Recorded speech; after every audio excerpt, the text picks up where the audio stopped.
Assalamualaikum warahmatullahi wabarakatuh. Selamat malam. Perkenalkan, nama saya Nelly Ratnasari. Saya mahasiswa PPK Angkatan 1 di Universitas Negeri Padang, Prodi PGSD kelas 011. Saya berada di sini untuk wawancara, untuk memenuhi kebutuhan tugas saya tentang eksplorasi penyebab masalah belajar siswa. Saat ini saya sedang bersama Ibu Luciati. Beliau adalah guru penggerak angkatan 2 di Kabupaten Lampung Tengah yang akan menjadi narasumber saya pada malam hari. Selamat malam Ibu. Bagaimana kabar Ibu? Sehat? Sehat. Mohon maaf mengganggu waktu Ibu istirahat untuk malam ini, dan terima kasih sudah meluangkan waktunya untuk saya. Baiklah Ibu, bagaimana pengalaman Anda, pengalaman Ibu selama menjadi guru penggerak? Tentu sangat senang sekali ya Ibu Nelly. Terima kasih sebelumnya saya ucapkan. Saya bisa menjadi bagian dari tugas PPG Anda, dan suatu kehormatan jika saya dijadikan opsi untuk alternatif dari saya ucapkan terima kasih dan syukur. Pengalaman saya sendiri menjadi salah satu guru penggerak di Kabupaten Lampung Tengah. Kalau untuk di Lampung Tengah saya ini angkatan pertama, kalau untuk se-Indonesia itu angkatan yang kedua. Tentu saya sangat bangga sekali, dan itu sesuatu hal pengalaman yang tidak sangat terlupakan. Dari sesuatu hal yang tanpa sengaja itu menjadikan sesuatu hal kembengan yang saat ini saya merasakannya begitu sangat sensasional, sangat indah. Pengalaman pertama selama karir hidup saya di dunia kependidikan. Kebetulan saya dari jenjang PAUD, jadi saya masuk dalam itu dari jenjang PAUD. Akan tetapi di guru penggerak itu kami kolaborasi dari mulai PAUD, SD, SMP, dan SMA. Jadi tidak memandang dari jenjangnya, kami semua sama di situ digembleng selama 9 bulan, dan alhamdulillah kemarin sudah selesai dikukuhkan. Jadi kita mulai bergerak dan menggerakkan lingkungan pendidikan di sekitar. Menarik sekali ya, tidak sengaja tetapi sampai di sini juga akhirnya. Sampai di sini juga, itulah cerita. Dengan proses panjang ya Ibu, pasti melelahkan Ya, prosesnya. pasti. Tapi ternyata indah. Indah Bu ya. Iya. Segala sesuatu yang dimulai dari perjuangan yang keras, berat, itu pasti akan dilakukan. Baiklah Ibu, kita mulai saja Ibu ya. Ada beberapa pertanyaan yang ingin saya tanyakan kepada Ibu agar bisa menjadi opsi saya sebagai pemenuhan tugas saya dalam kuliah ini. Baik Ibu, saya mulai dari pertanyaan yang pertama ya Ibu. Di sekolah saya menemui beberapa masalah belajar pada siswa. Yang salah satunya itu rendahnya motivasi siswa dalam belajar. Artinya nggak ada semangat gitu, tidak ada minat untuk belajar anak-anak itu. Menurut Ibu, apa penyebab dari rendahnya motivasi belajar siswa itu Ibu? Menurut saya, berdasarkan pengalaman saya, itu ada 2 faktor ya. Dan faktor internal dan eksternal pada diri peserta tersebut. Faktor internal di sini yakni kurangnya minat dan kemauan dari anak tersebut untuk belajar. Dipengaruhi oleh lingkungan kemarin, kita seluruh mengalami pandemi, sehingga anak itu teralihkan fokus belajarnya selama ini dengan game yang berada di Android masing-masing. Jadi pembiasaan kemarin yang belajar dari itu sempat disalahgunakan oleh anak-anak. Seringnya setelah belajar dari mereka game, sehingga keasikan memecah fokus belajarnya, sehingga kemauan untuk belajar anak terpecah, sehingga kita butuh motivasi. Jadi kemauan anak tersebut, niat dari hatinya itu mempengaruhi, yaitu faktor internal itu. Untuk faktor yang dari eksternalnya itu menurut pengalaman saya itu yang pertama dari orang tua. Nah, selama ini yang saya perhatikan, orang tua itu paradigmanya kurang pas. Mereka masih banyak, masyarakat kita terutama untuk di lingkungan pedesaan, di lingkungan kita ini ya, itu masih banyak paradigmanya bahwa pendidikan itu dipasrahkan atau ditotalkan, dipasrahkan oleh sekolah. Tanggung jawabnya hanya itu tugasnya guru. Jadi karena merasa sudah dipasrahkan di sekolahan, tanggung jawab keberhasilannya itu tanggung jawab guru. Padahal guru gitu. Jadi dia fokusnya selama ini hanya sibuk bagaimana cara memenuhi ekonomi kebutuhan rumah tangga, sehingga untuk memotivasi anak itu terlupakan. Karena kalau udah di rumah udah fokusnya mungkin capek ya kan, habis mencari ekonomi. Dan yang kedua mungkin guru yang kurang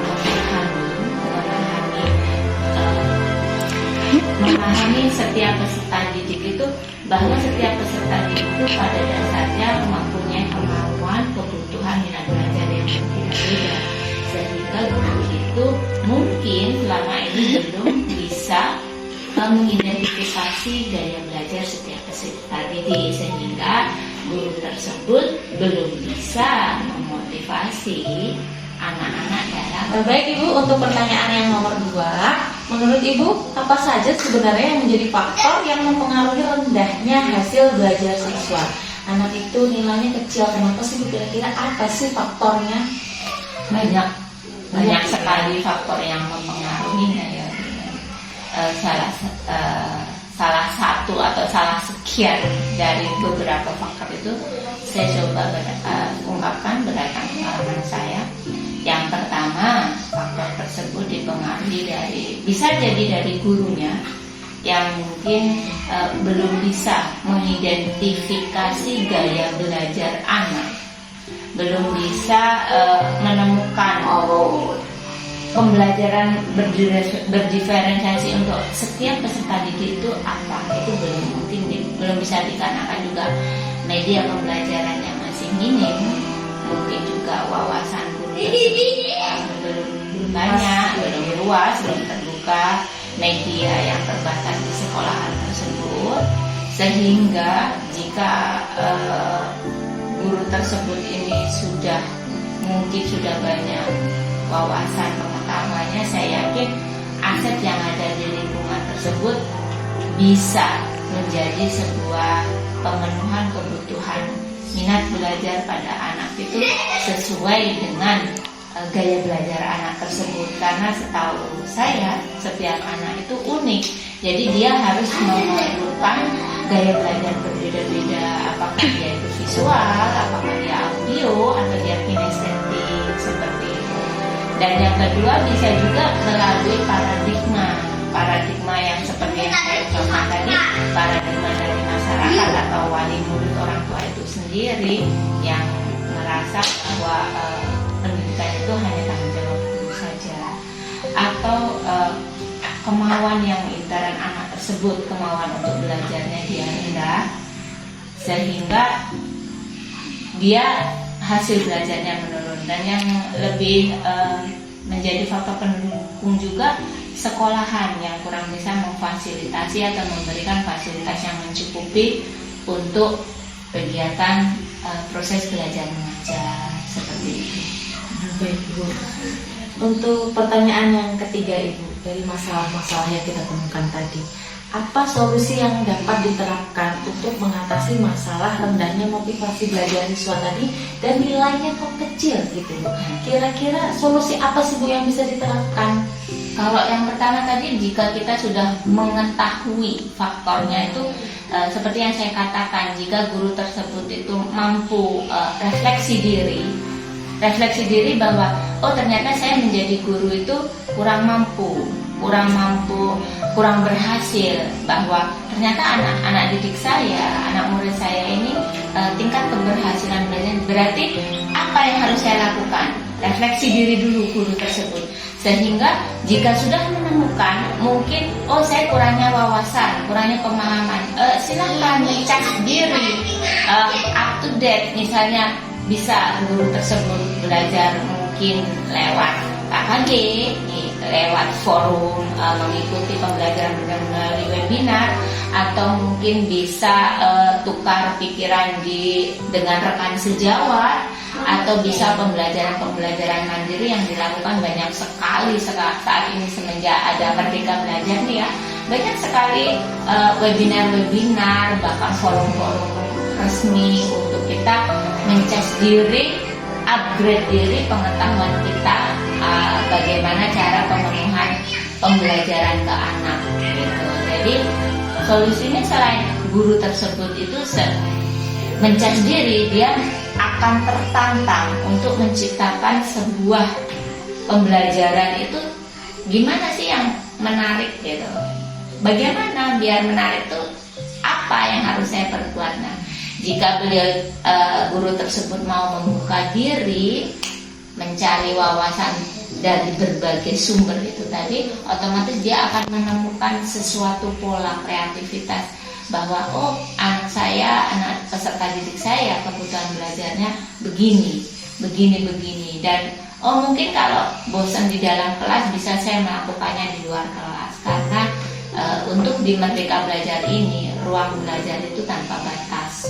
Bisa kita bawa ke pasar, bisa bawa ke puskes, ke lapangan, kemana, itu semua ruang kelas untuk pembelajaran. Jadi tidak terfokus di sebuah dalam kelas saja. Nah, jadi perlu berbagai gaya belajar, perlu strategi khusus. Sawah pun, kebun pun bisa untuk belajar alternatif anak-anak agar tidak bosan gitu. Jadi sesuai minat, bakat, kodrat alam dan kodrat zamannya seperti apa. Bahkan mungkin ibu bisa mempergunakan laptop sebagai alternatif pembelajaran. Kita bisa menggunakan IT, bisa menggunakan yang ada di lingkungan. Kalaupun tidak ada, selembar daun pun bisa kita gunakan untuk media pembelajaran kita. Jadi pandai-pandailah guru itu berkreatif, mencari sumber belajar, baik melalui rekan sejawat atau orang-orang yang mungkin bisa dibilang paham ataupun mengetahui bagaimana pembelajaran yang menarik itu seperti apa. Silakan, banyak sekali forum-forum resminya, silakan buka di Google yang sudah difasilitasi oleh Kemendikbud. Saya rasa seperti itu. Jadi intinya guru sebaiknya menciptakan pembelajaran yang menarik ya. Siswa itu dapat dengan mudah memahami bagaimana menciptakan itu biar idenya selalu cemerlang itu ya kita membuka diri, mencari, menggali. Kita harus bergerak, jangan menunggu. Jangan kita menunggu mendapatkan sesuatu, tapi kita harus bergerak, mencari. Mencari, apakah bertanya dengan rekan sejawat atau mencari melalui form-form Merdeka Belajar, form-form yang ada di webinar atau apa. Jadi kita yang kreatif itu kita yang bergerak, jangan menunggu gitu. Untuk pertanyaan yang nomor 4 Ibu, nah berkaitan dengan tadi kan kita membahas tentang pembelajaran yang menarik. Sebagai guru bisa menciptakan pembelajaran yang menarik. Kemudian apa sih pendapat Ibu tentang pembelajaran yang inovatif? Gitu. Menurut saya itu pembelajaran inovatif itu sebuah pembelajaran di mana prosesnya tersebut itu mampu memancing atau merangsang setiap anak untuk mengeluarkan ide kreatifnya, sehingga hasil setiap anak itu berbeda-beda. Jadi proyeknya apa? Walaupun mungkin kita mengajak anak, misalnya kita mengajak anak itu hanya ke kebun misalnya, tapi kebun itu di situ banyak sekali, misalnya yang ada aset kita di lingkungan sekolah itu bisa kita bangun. Nah, kita pastikan setiap anak itu melihat kebun itu dia akan berbeda, kreatifnya apa. Mungkin anak yang visual dia akan mendapatkan sesuatunya itu mungkin dari dilihatnya itu apa hasilnya. Silakan nanti mungkin Anda bisa mewawancarainya atau habis habis itu mempresentasikan setiap anak. Nah, bagaimana dengan anak yang gaya belajarnya audio? Apa setelah kita ajak ke kebun itu apa yang dihasilkan?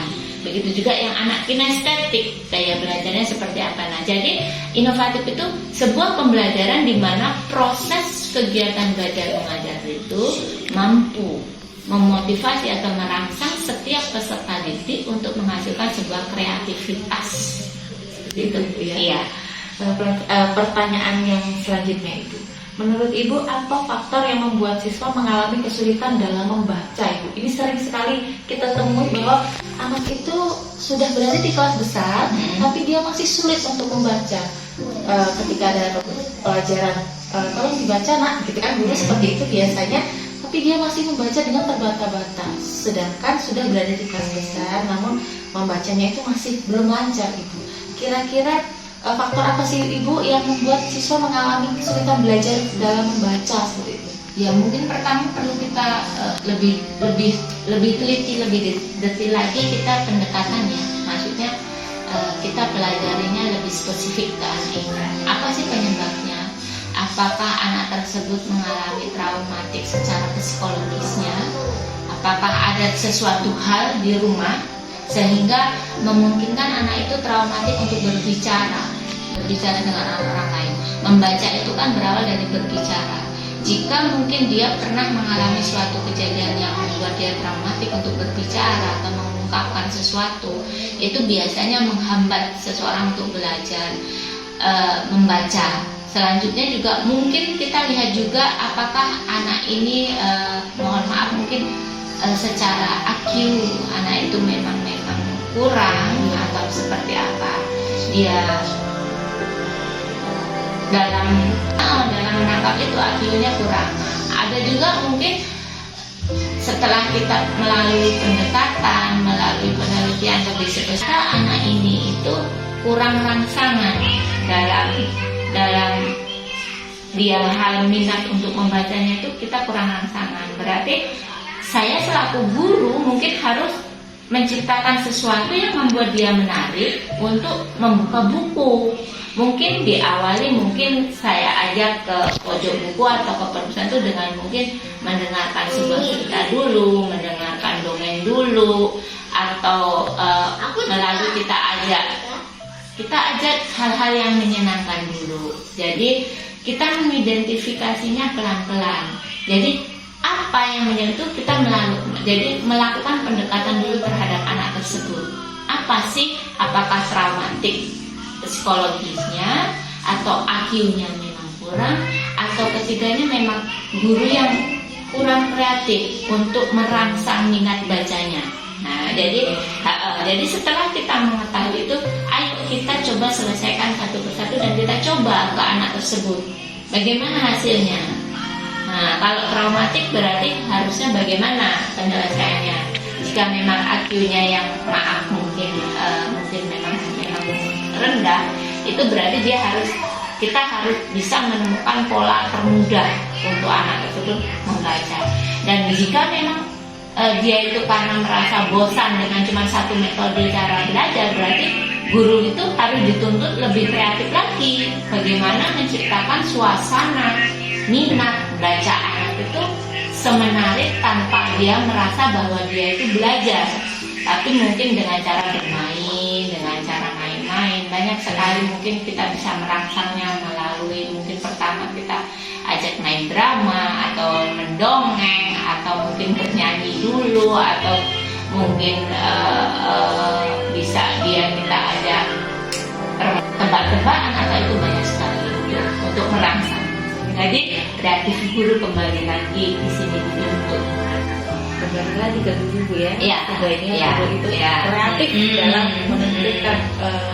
Bisa juga ini misalnya diajak jalan-jalan. Kita ajak jalan-jalan di lingkungan sekolah aja lah. Kita misalnya diajak jalan-jalan keluar. Di situ setiap anak pertama kita tuntut untuk menceritakan apa yang dilihat. Dan jadi dia jangan ke buku dulu. Jadi mulai dulu dari dia mulai menceritakan apa yang dilihat. Jadi merangsang dulu. Oh, dia mulai menceritakan bahwa yang dilihat itu misalnya kita sedang mengunjungi sebuah kandang atau kolam ikan atau apa yang dilihat, menceritakan dulu. Sesudah itu kita buka, kita pelan-pelan tarik ke belajar membacanya. Bisa dipakai itu. Betul sekali, Bu. Nah, kita lanjutkan untuk pertanyaan terakhir. Pertanyaan pamungkas untuk wawancara kita malam ini. Apa pendapat Ibu tentang penggunaan alat peraga dalam menunjang pembelajaran di kelas? Wow, menurut saya alat peraga itu apa ya, sesuatu hal yang bisa dibilang apa ya, kekuatan pamungkas ya. Kekuatan seorang guru itu kekuatan yang amat sangat apa ya, istilahnya wajib karena dia Wajib digunakan. Karena dia mempunyai fungsi itu sangat besar, karena dengan adanya media itu yang pertama, guru sangat tujuannya kan pasti udah jelas ya, memudahkan guru menyampaikan informasi materi pembelajaran. Begitu juga murid akan lebih mudah menyerap informasi yang disampaikan jika dibantu dengan media. Istilahnya kalau mungkin untuk kayak anak SD, anak yang kelas rendah itu kalau cuma mendengar dari guru yang cuma berbicara itu susah. Tapi kalau kita langsung ke media, kita dengan dia dilihat, kita melihat, biasanya tingkat keberhasilan dalam kita memberikan materi itu lebih tinggi dibanding hanya sekedar kita berceramah. Metodenya ceramah itu seolah-olah kalau anak yang ini bosan malah ngantuk ya.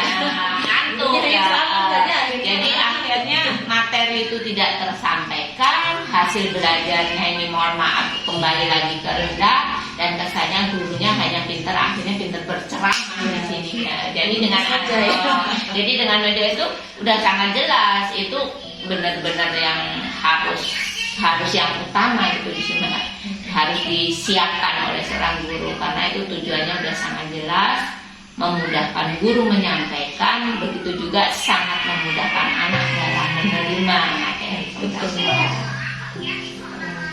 Baiklah Ibu, sudah berakhir wawancara kita pada malam hari ini. Terima kasih atas jawaban-jawaban setiap pertanyaan yang saya ajukan, yang nantinya akan saya gunakan sebagai opsi untuk mengerjakan tugas saya dalam masalah penyebab belajar siswa ini. Terima kasih atas waktunya, dan mohon maaf mengganggu waktu istirahat Ibu malam hari ini. Ya, sama-sama Ibu Nelly. Saya harap jawaban saya mampu menjadikan salah satu alternatif opsi dari pertanyaan-pertanyaan yang sedang Ibu lakukan observasi di SD Negeri 1 Siti Warna ya. Dan saya harapkan juga Ibu bisa mencari juga opsi-opsi yang lain agar kita semakin tambah warna-warni dalam hal penyelesaian dari opsi ini. Jadi banyak alternatifnya. Saya harap bisa ya menjadi warna tersendiri ya dari versi saya. Mudah-mudahan bisa membantu sedikit banyaknya, tapi tetap kesempurnaan itu milik Allah. Saya hanya sebatas pengalaman saya selama ini menjadi guru. Mudah-mudahan sukses buat Ibu Nelly CPG-nya, dan mudah-mudahan bisa lebih kreatif lagi di sekolah ya. Sudah bisa mengidentifikasi anak, sudah bisa ini lebih kreatif lagi, terus maju ke depan pendidikan, terutama khususnya di SD Negeri 1 Sri Kecil Kencana, Kecamatan Kota Gajah, Kabupaten Asmat. Terima kasih. Demikianlah tadi wawancara malam hari ini yang telah saya lakukan bersama dengan Ibu Lusianti selaku narasumber, dan beliau adalah guru penggerak di Kabupaten Lampung Tengah. Saya akhiri, wassalamualaikum warahmatullahi wabarakatuh.